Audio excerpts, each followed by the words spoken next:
Hi friends, welcome back to our channel. ఈరోజు మన కిచెన్లో చాలా టేస్టీగా కమ్మగా ఉండే దూదిలాగా మెత్తగా ఉండే ఇన్స్టెంట్ బందోసను ఎలా చేయాలో చూపించబోతున్నానండి. ఎప్పుడు ఒకే రకం బ్రేక్ఫాస్ట్ తిని బోరు కొడితే ఇలా టేస్టీగా బ్రేక్ఫాస్ట్ చాలా పర్ఫెక్ట్గా ఉంటుందండి. పిల్లలు స్కూల్ నుంచి రాగానే ఇలా చేసి పెట్టండి, చాలా ఎంజాయ్ చేస్తూ తింటారండి. మళ్ళీ మళ్ళీ కావాలి అంటారు, అంత టేస్టీగా ఉంటుందండి. ఎప్పుడు ఒకే రకం బ్రేక్ఫాస్ట్ కాకుండా అప్పుడప్పుడు ఇలా డిఫరెంట్గా చేయండి, చాలా ఇష్టంగా తింటారండి. చాలా సాఫ్ట్గా స్పాంజీగా తిన్న కొద్దీ తినాలనిపిస్తుందండి. పిల్లలు పెద్దలు కూడా చాలా ఇష్టంగా తింటారు, అంత సూపర్ టేస్టీగా ఉంటుంది. మరి ఇక ఏమాత్రం ఆలస్యం చేయకుండా చాలా టేస్టీగా కమ్మగా ఉండే ఈ దూది లాంటి మెత్తటి బందోసలను ఎలా చేయాలో చూద్దాం రండి. ముందుగా స్టవ్ మీద ప్యాన్ పెట్టుకొని చట్నీని రెడీ చేసుకుందామండి. ఒక 1/2 కప్పు పల్లీలను వేయించుకోవాలండి. ఇప్పుడు కాస్త వేగిన తర్వాత పచ్చిమిరపకాయలు వేసుకోవాలండి. ఒకవేళ మీరు కారం ఎక్కువ తింటే ఎక్కువైనా యాడ్ చేసుకోవచ్చండి. ఇప్పుడు దీంట్లో 1 టీ స్పూన్ దాకా ఆయిల్ వేసుకోవాలి.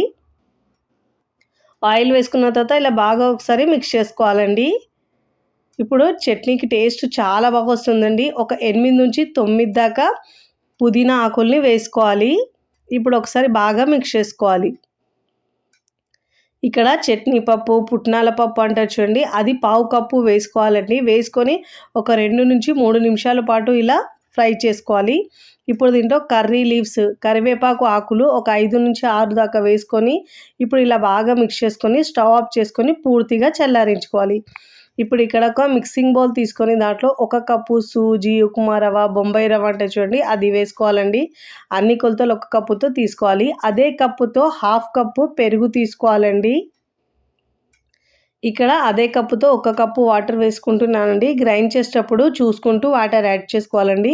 ముందైతే నేను ఇక్కడ 1 కప్పు వాటర్ని యాడ్ చేసుకొని ఇలా బాగా మిక్స్ చేసుకొని ఒక 5 నుంచి 10 నిమిషాల పాటు పక్కకు పెట్టుకోవాలండి. ఈలోపు మనము చట్నీని గ్రైండ్ చేసుకుందాము. పప్పులు చల్లారినాయి కదండి. ఇప్పుడు మనము మిక్సీ జార్లో వేసుకొని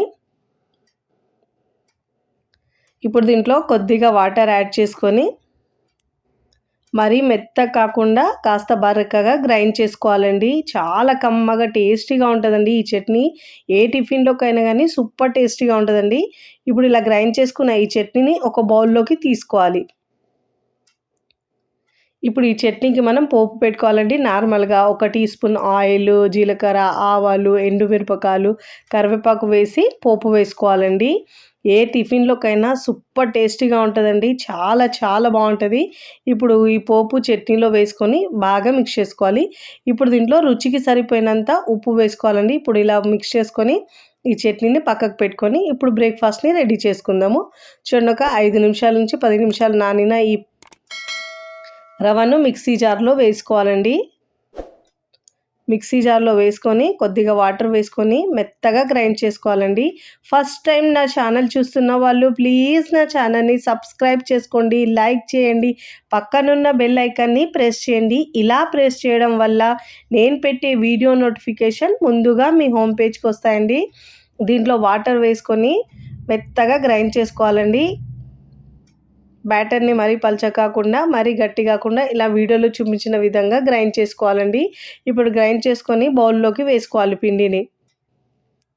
ఇప్పుడు దీనికి మనం మంచి పోపును రెడీ చేసుకోవాలండి, టేస్ట్ బాగుంటుంది. స్టవ్ మీద ప్యాన్ పెట్టుకొని ఒక 2 టీ స్పూన్ల ఆయిల్ వేసుకోవాలండి. ఇప్పుడు దీంట్లో జీలకర్ర, ఆవాలు 1 టీ స్పూన్ దాకా వేసుకోవాలి, 2 కలిపి. ఇప్పుడు దీంట్లో ఒక 1/2 కప్పు దాకా సన్నగా తరిగిన ఆనియన్ ముక్కలు వేసుకోవాలండి. ఇలా ఉల్లిపాయ ముక్కలు వేసుకున్న తర్వాత ఒకసారి ఇలా బాగా మిక్స్ చేసుకోవాలి.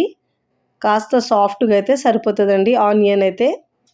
ఇప్పుడు దీంట్లో పచ్చిమిరపకాయలు 2 సన్నగా కట్ చేసి వేసుకోవాలి. కరివేపాకు ఒక 1/2 కప్పు దాకా సన్నగా కట్ చేసుకొని వేసుకున్న తర్వాత ఇప్పుడు ఇలా బాగా మిక్స్ చేసుకోవాలి.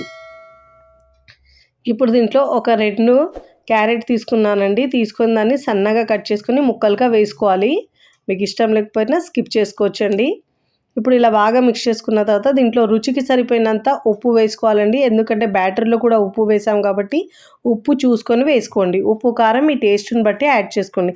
ఇప్పుడు ఇలా బాగా మిక్స్ చేసుకొని స్టవ్ ఆఫ్ చేసుకొని పక్కకు తీసుకోవాలండి. ఇప్పుడు ఈ పోపును మనం ముందుగా రెడీ చేసుకున్న పిండిలో వేసుకోవాలండి. ఇప్పుడు ఇలా వేసుకున్న తర్వాత ఇప్పుడు బాగా మిక్స్ చేసుకోవాలి. చాలా టేస్టీగా ఉంటదండి. ఇలా మనం ఆనియన్స్, క్యారెట్స్ ముక్కలు వేస్తాం కదండీ! తినేటప్పుడు ఆ మధ్యలో తగులుతుంటే టేస్ట్ చాలా బావుంటదండి. ఇక్కడ మనం ఇన్‌స్టెంట్‌గా చేస్తున్నాం కాబట్టి దీంట్లో రుచికి సరిపోయినంత ఉప్పు వేసుకోవాలండి. ఇలా ఉప్పు వేసుకొని బాగా మిక్స్ చేసుకున్న తర్వాత ఇక్కడ మనం ఇన్‌స్టెంట్‌గా చేస్తున్నాను కాబట్టి ఇక్కడ నేను 1 టీ స్పూన్ ఈనో పౌడర్ తీసుకున్నానండి. ఒక ప్యాకెట్ ఉంటదిది. 1 టీ స్పూన్ దాకొచ్చింది. ఇప్పుడు దీనిపైన 1 టీ స్పూన్ దాకా వాటర్ వేసుకోవాలండి. వేసుకొని ఇలా బాగా మిక్స్ చేసుకోవాలి. చాలా సాఫ్ట్‌గా, స్పాంజీగా వస్తాయండి ఈ బందోసలైతే. ఇప్పుడు ఇలా బాగా మిక్స్ చేసుకున్న తర్వాత ఇక్కడ నేను ఒక చిన్న ప్యాన్ పెట్టుకున్నానండి. పోపు ప్యాన్ పెట్టుకున్నాను. మీకు పెద్ద ప్యాన్ ఉంటే పెద్ద ప్యాన్ అయినా పెట్టుకొని వేసుకోవచ్చండి. ఇలా వేసుకుంటే బన్‌లాగా వస్తది. ఇప్పుడు దీంట్లో 1 టీ స్పూన్ దాకా ఆయిల్ వేసుకున్న తర్వాత ఇప్పుడు దీంట్లో 1.5 గరిటెల పిండి వేసుకోవాలండి. వేసుకొని ఇప్పుడు మూత పెట్టేసి మనం సిమ్‌లోనే ఉడికించుకోవాలండి. పైన తడి ఆరే వరకు. ఫ్లేమ్‌ని సిమ్‌లో ఉంచిన తర్వాత ఒక 3, 4 నిమిషాల తర్వాత మూత తీసిన తర్వాత చూడండి ఇప్పుడు ఒకవైపు మంచిగా రెడ్‌గా అంచులు కాలిన తర్వాత మరో వైపుకి టర్న్ చేసుకోవాలి. మంచి గోల్డెన్ కలర్ వచ్చే వరకు 2 వైపుల్లో కాల్చుకోవాలండి. ఒక వైపు నుంచి మరో వైపుకి టర్న్ చేసుకొని మంచిగా 2 వైపు కూడా కాల్చుకున్న తర్వాత చూడండి ఇక్కడ నేను 2 వైపు కూడా కాల్చిన తర్వాత చూపిస్తున్నాను చూడండి. మంచిగా గోల్డెన్ కలర్ వచ్చే వరకు 2 వైపులో కాల్చుకోవాలండి.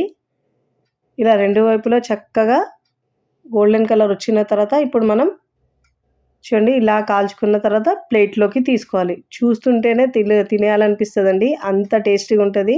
ఇప్పుడు మరొక 1 టీ స్పూన్ దాకా ఆయిల్ వేసుకున్న తర్వాత ఇప్పుడు బ్యాటర్ వేసుకోవాలండి మళ్ళీ. బ్యాటర్ వేసుకున్న తర్వాత మూత పెట్టేసి మళ్ళీ ఉడికించుకోవాలండి. మంచిగా ఒకవైపు కలర్ వచ్చిన తర్వాత మరోవైపుకి టర్న్ చేసుకొని 2 వైపులా తిప్పుతూ మంచిగా గోల్డెన్ కలర్ వచ్చే వరకు కాల్చుకోవాలండి. ఫ్లేమ్‌ని సిమ్‌లో ఉంచి మాత్రమే కాల్చుకోవాలి. ఇప్పుడు ప్లేట్‌లోకి తీసుకోవాలి. ఇదే విధంగా నేను అన్ని బందోసలు వేసుకున్న తర్వాత ప్లేట్‌లోకి సర్వ్ చేసుకుంటున్నానండి. చూస్తుంటేనే నోట్లో నీరూరుతాయండి. పిల్లలు, పెద్దలు కూడా చాలా ఇష్టంగా తింటారండి. అంత స్పాంజీగా, సాఫ్ట్‌గా భలే ఉంటాయండి. ఎప్పుడు ఇడ్లీలు, దోసలు కాకుండా అప్పుడప్పుడు ఇలా బందోసలు వేసుకోండి. చాలా ఇష్టంగా తింటారండి. మీరు కూడా తప్పకుండా ఈ బందోసను ఒక్కసారి ట్రై చేయండి. ట్రై చేసి ఎలా కుదిరిందో కామెంట్ ద్వారా తెలియచేయండి. చూడండి తుంచితేనే తెలుస్తుంది ఎంత సాఫ్ట్‌గా, స్పాంజీగా ఈ చట్నీతో అయితే రుచి అద్భుతంగా ఉంటదండి. వీడియో నచ్చితే లైక్ చేయండి. ఫ్రెండ్స్, ఫ్యామిలీకి షేర్ చేయండి. మరికొన్ని టేస్టీ, సింపుల్, క్విక్ రెసిపీస్ కోసం టీ కిచెన్‌ని సబ్స్క్రైబ్ చేసుకోండి. Thanks for watching.